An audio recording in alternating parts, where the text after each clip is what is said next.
আজকে একটু দেরি করেই ব্লগটা শুরু করছি। ঘরের জানলা থেকে বাইরের আকাশটা তোমাদেরকে দেখাচ্ছি। সুন্দর হাওয়া দিচ্ছে, মেঘ কেটে গেছে। কয়েকদিন ধরে যে মারাত্মক বৃষ্টি হলো, গাছের পাতায় পড়ে থাকা ধুলোগুলো সমস্ত কিছু ধুয়ে মুছে গেছে। আর আমার এই জানলার বাইরের দিকটা তো তোমাদেরকে বলেইছিলাম প্রচুর গাছগাছালি আছে। আর কটা বাজে দেখো, 11:15 মতো। Hello everyone, good morning, welcome back to my channel. আশা করি তোমরা সবাই খুব ভালো আছো, আমিও ভালো আছি। আজকে হচ্ছে রবিবার, বাজে দুপুর 11:15। তো এখন থেকে তোমাদেরকে সাথে নিয়ে আজকের ব্লগটা শুরু করলাম। এত বেলা থেকে যখন ব্লগটা শুরু করছি, তোমরা তো বুঝতেই পেরে গেছো যে সকালের বাসি কাজকর্ম সমস্ত কিছু কমপ্লিট করা হয়ে গেছে। সকালে জলখাবারে আজকে ভাত বানিয়েছিলাম, আর গতকাল রাত্রিবেলার তরকারি ছিল। সেই গরম গরম ভাত আর তরকারি আমরা তিনজনেই জলখাবারে খেয়ে নিয়েছি। হ্যাঁ, তার আগে কিন্তু ঘুম থেকে ওঠার পরে যেরকম প্রতিদিনের নিয়ম মতো গরম জল, আমন্ড, বাদাম, কাঁঠালি কলা আমরা তিনজনেই খেয়েছি। তার তরকারি খেয়ে বাবু বেরিয়ে গেছে নিজের কাজে, মাম্মামও ওই ঘরে বসে পড়ছে। স্নান আমাদের তিনজনেরই কমপ্লিট হয়ে গেছে। আর এবারে ঘরের কিছু টুকটাক কাজকর্ম করছি। ওয়াশিং মেশিনটা সকালবেলাতে চালিয়েছিলাম, কিন্তু জামা কাপড়গুলো এখনও মেলবার মতো সময় পাইনি। দেখি দুপুরে রান্নাবান্নাটা শুরু করার পরে কাজের ফাঁকে কাঁচা জামা কাপড়গুলো ওয়াশিং মেশিন থেকে নিয়ে মেলে দেবো। তো সকালবেলাতে উঠে ছাদে যে সমস্ত জামা কাপড়গুলো দড়ি থেকে তুলে নিয়ে জড়ো করেছিলাম, সেইগুলোকে এখন ভাঁজ করে নিলাম। ঘরদোর সুন্দরভাবে গুছিয়ে নেব, কিন্তু ঘরের কোনো একটা কোণাতে, কোনো একটা জায়গাতে জামা কাপড় একগাদা জড়ো হয়ে থাকবে, দেখতে কিন্তু বড় খারাপ লাগে। সেই জন্য কাজের ফাঁকে যখনই আমি সময় পাই, কিছু এদিক ওদিক অগোছালো থাকলে পরে সেই জায়গাটা আমি গুছিয়ে নেওয়ার চেষ্টা করি। যদিও আমার আলনা, এটা বলাটা ভুল, 3টে রড দরজার পিছনে লাগানো আছে, কিন্তু ঘরে আমরা তিনজনে যেটা বলে অভ্যস্ত সেই কথাটাই আমি তোমাদের সাথে শেয়ার করি। ঘরে যেটুকুনি যা টুকটাক কাজ ছিল সবটা করে নিয়ে এবারে ঢুকলাম রান্নাঘরে দুপুরের খাবারের জোগাড় করব। পেঁয়াজ এনেছে, তো আগের একটুখানি পেঁয়াজ ছিল, আর কাপড়ের ওপরটাতে দেখলাম কিছু পেঁয়াজের খোসাও জড়ো হয়ে পড়েছিল। সেই কাপড়টা তুলে নিয়ে ওই সমস্তগুলো ফেলে দিলাম, আর আগের পেঁয়াজগুলোকে তুলে নিয়ে একটা ঝুড়ির মধ্যে আলাদা করে রাখলাম, ওইটা আগে ব্যবহার করে নেব। আর যেটা এনেছে সেটা নিয়ে বাস্কেটে দিয়ে দিলাম। তো এই খোসাগুলো সমেত যদি আমি পেঁয়াজগুলোকে রাখতাম, ওই কাপড়ের ওপরটা আবার নোংরা হতো। সেই জন্য পেঁয়াজটা রাখার সময়তে আমি ভালো করে ছাড়িয়ে নিলাম। এবারে দুপুরের রান্নাবান্না শুরু করছি। তো যে পেঁয়াজগুলো আগের ছিল সেই পেঁয়াজগুলো ভালো করে খোসা টোসা ছাড়িয়ে নিলাম। আর এখানে দেখো ভাত তো হয়েই গেছে, আর ডাল বসাচ্ছি। মুগের ডালটা একটুখানি কড়াইতে ভেজে নিলাম, ভেজে নিয়ে পেঁপে কেটে পেঁপে দিয়ে মুগের ডাল বানাবো। গতকালের একটুখানি ঢ্যাঁড়স আলু পোস্ত বানানো রয়েছে, তো সেই পোস্তটাও আজকে দুপুরে ব্যবহার করে নেব। আর তোমাদের সাথে আমি যে একটা রেসিপি শেয়ার করেছিলাম চিকেন পকোড়া, তো চিকেনটা অনেকটাই ম্যারিনেট করে রেখেছিলাম।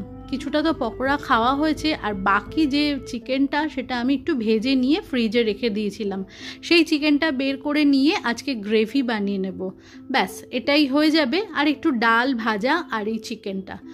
ডালটা সিদ্ধতে বসিয়ে দিয়েছি, আর সিঙ্কে অল্প দুটো বাসন রয়েছে, সেটা হাতে মেজে নিচ্ছি।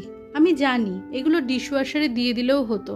সকাল থেকে যে সমস্ত জলখাবার খাওয়া হয়েছে সবটা নিয়ে তো ডিশওয়াশারে ভরে দেওয়া হয়েই গেছে।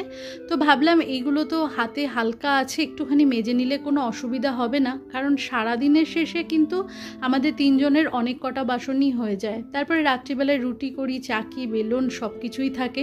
রাত্রিবেলায় তখন আর ইচ্ছা করে না হাতে বাসন টাসন মাজতে। সেই কারণে দিনের বেলায় যদি হাতে সময় থাকে, আর রান্নাঘরে তো কাজই করছি, কাজ করতে করতে একটা হালকা পাতলা বাসন থাকলে পরে আমি মেজে নিই। যদি দেখি বেশি অপরিষ্কার, তখনই সেটা ডিশওয়াশারে নিয়ে গিয়ে ভরে দিই।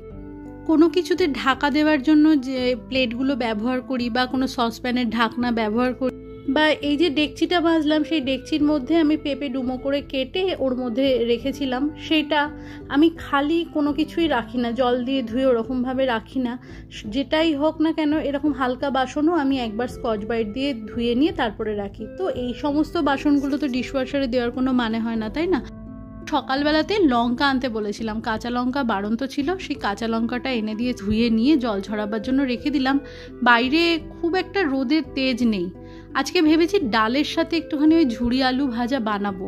আলু ঘষার জন্য যে বড় যে গ্রেটারটা আছে সেটাকে আমি কোথাও খুঁজে পেলাম না, জানি না আদৌ ওটা আছে না নষ্ট হয়ে গেছে, একদম মনেই পড়ছে না যে জিনিসটা আমার কোথায়। খুব বেশি তো আর ব্যবহার হয় না এই সমস্ত জিনিসগুলো, আর আমার ডান হাতে খুব বেশি ঘষাঘষি বা চাপ দিয়ে কাজ করলে রাত্রিবেলাতে, সারাদিনে ভালো থাকি, রাত্রিবেলাতে ভীষণ মাসল পেন হয়। সেই কারণে নারকোল কোড়ানো, তাল ঘষা, এরকম আলু গ্রেট করা, এরকম হাতে ডান হাতে চাপ দিয়ে কোনো কাজ আমি খুব একটা করি না। এই সমস্ত কাজগুলো মামা বা বাবু ওরা দুজনেই করে দেয়, ব্যবহার খুব বেশি হয় না। আলু ঝুড়ি ভাজা কতদিনই বা করছি, আজকে যেমন মন হলো তাই করলাম, সেই কারণেই খোঁজ পড়ে না। তো করব কি, অগত্যা একবার যখন মন করে ফেলেছি জিনিসটা বানাবো, আমার যে ছোট চপারটা আছে সেই চপারের ছোট ব্লেড দিয়ে 3টে আলু গ্রেট করতে অনেকটা মতো সময় লেগে গেছে।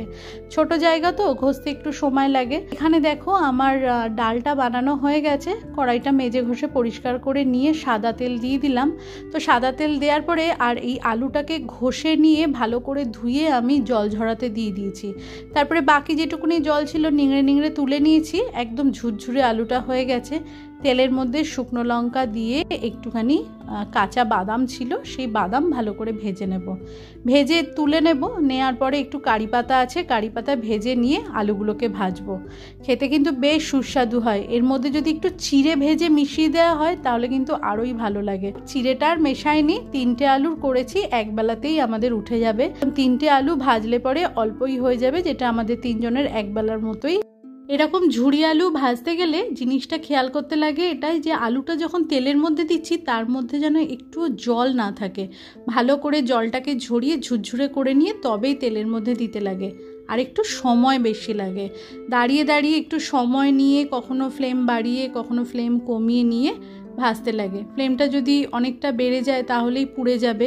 কাটাকাটির পার্ট কমপ্লিট করে নিয়ে চপিং বোর্ডটাকে ধুয়ে নিয়ে এখানে রেলিংয়ে দিয়ে দিলাম। বর্ষার সময়টাতে তো সব সময়তেই ভালো করে সাবান দিয়ে ধুয়ে একটু শুকিয়ে নিয়ে রাখাই উচিত। আর এখানে দেখো কাণ্ডটা আমি কি করেছি, ক্যামেরাটাকে স্ট্যান্ডে লাগানো রয়েছে, লাগিয়ে জামা কাপড় মেলেছি। আমি কিন্তু মনে মনে ভাবছি যে রেকর্ডিংটা হচ্ছে, পরে দেখার সময় দেখি কোনো কিছুই রেকর্ডিং হয়নি, ক্যামেরাটা অফ হয়ে বসে রয়েছে। তো কি করব, অগত্যা একেবারে জামা কাপড় মেলার পরে ফাইনাল লুকটাই তোমাদেরকে দেখিয়ে দিলাম। এরকম অনেক সময়তে আমার হয়ে যায় জানো তো, মনে মনে ভাবি ক্যামেরা অন রয়েছে, কাজটা করে নিই, করে নেবার পরে আর দেখি কোনো কিছু রেকর্ডিংই হয়নি, ভুলে যাই প্লে বাটনটা অন করতে। তো যেটাতে রিটেক নেওয়া সম্ভব সেটাতে রিটেক নিয়ে, যেটা সম্ভব নয় সেটা আর করি না। তো এখন দুপুরে রান্নাবান্নার কাজ চলছে, ভাজাটা কমপ্লিট করে এসে ওই ফাঁকে ওয়াশিং মেশিন থেকে বের করে নিয়ে জামা কাপড় মেলেছি, সেটা তো আবার তুলে নিই, দুবার করে মেলাটা সম্ভব নয়। সেই কারণেই ফাইনাল লুকটা তোমাদের সাথে শেয়ার করলাম। আর আলু ভাজার পরে কাউন্টার টপের উপরে অনেকটা তেল তেল হয়ে গেছিলো, সেই কারণে ভালো করে একবার কাউন্টার টপটা মুছে নিলাম। এরপরেই চিলি চিকেনটা বানাবো। আর চিলি চিকেন বানাতে আজকে তো খুব একটা বেশি সময় লাগবে না, অর্ধেকের বেশি কাজ তো করাই রয়েছে। চিকেনগুলো ভাজা রয়েছে, আর ভাজার পরে আমি এরকম টিস্যু পেপারে করে মুড়ে নিয়ে ফ্রিজে রেখে দিয়েছিলাম। পেঁয়াজ কুচিয়ে রেখেছি, ওর মধ্যে রসুন, কাঁচা লঙ্কা, আদা সমস্ত কিছু দিয়ে রেখে দিয়েছি। সবটা যে তেলের মধ্যে আলুটা ভাজা করেছি ওই তেলের মধ্যেই পেঁয়াজটা দিয়ে ভেজে নিলাম। এমনিতেও চিলি চিকেনটা সাদা তেলেই বানাই আমি। তো এখানে দেখো ভালো করে ভাজা হয়ে যাওয়ার পরে চিকেনটা লবণ, গোলমরিচ আর সয়া সস মিশিয়ে দিলাম। ভালো করে ভাজা ভাজা মতো করে নিয়ে সমস্ত কিছু মিশিয়ে নিয়ে ক্যাপসিকাম দিয়ে এরপরে গরম জল দিয়ে দেবো, ব্যাস রেডি। লবণ মিষ্টি টেস্ট করে নিয়ে চিলি চিকেন রেডি হয়ে গেল। তো আজকে তাড়াতাড়ি হলো একটাই কারণ চিকেনটা ভাজা ছিল। তো এইখানে দেখো চিলি চিকেনটা আমার প্রায় রেডি, এবার একটু ঢাকা দিয়ে ভালো করে ফুটে উঠলেই নামিয়ে নেব। আর এদিকে আমার রান্নার ফাইনাল লুকটা দেখিয়ে দিই। ঢ্যাঁড়স আলু পোস্ত রয়েছে, সেটা আজকে দুপুরে আমাদের 3 জনের হয়ে যাবে। মুগের ডাল বানিয়েছি পেঁপে দিয়ে, গন্ধরাজ লেবু কেটে রেখেছি, আর রয়েছে ঝুড়ি আলু ভাজা। এই হচ্ছে আমাদের দুপুরের খাবার দাবার। আর চিকেন যেটুকুনি রয়েছে সেটা দিয়ে আজকে রাত্রিবেলাতেও আমাদের খুব ভালো মতোই হয়ে যাবে। একদিন চিকেন পকোড়া বানিয়ে তো আমরা স্ন্যাক্সে খেলাম, আর বাকি যেটুকুনি ছিল মনে ভাবলাম যে রেখে দিলে পরে একদিন দুপুরে আমাদের হয়ে যাবে।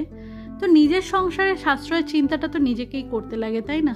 আমি সংসারের দায়িত্ব নিয়েছি, কোথায় কোনটা কিভাবে করলে বা কিভাবে রাখলে, কিভাবে তুললে গোছালে জিনিসটা আমার বাঁচবে, সেটা দেখা তো আমারই দায়িত্ব। অল্পের মধ্যেই খুশি থাকাটা সব থেকে বড় জিনিস, জানো তো। আমি যতটা ঘরের সাশ্রয়ের চিন্তাটা করতে পারবো, আমার দেখা দেখি কিন্তু আমার মেয়েও সেটাই শিখবে। প্রয়োজনের অতিরিক্ত অসময়ে অহেতুক জিনিসপত্র এনে তাদের হাতে ভরি দেওয়ার থেকে যেটা প্রয়োজন শুধু সেটুকুনি দেওয়াটাই কিন্তু উচিত। আর সবথেকে বড় কথা, জিনিসের যত্ন করা, জিনিসগুলোকে গুছিয়ে রাখা বা এই ঘর সংসারের সাশ্রয়ের চিন্তা, সেটা কিন্তু বাবা মায়ের কাছ থেকেই প্রতিটা সন্তান শিখে থাকে। তো বন্ধুরা, দুপুরের খাবারটা সার্ভ করে দিয়েছি, আর আজকের ভিডিওটা এইটুকুনি রাখলাম। তোমরা ভালো থেকো, সুস্থ থেকো, দেখা হচ্ছে তোমাদের সাথে নেক্সট ব্লগে। ততক্ষণের জন্য টাটা।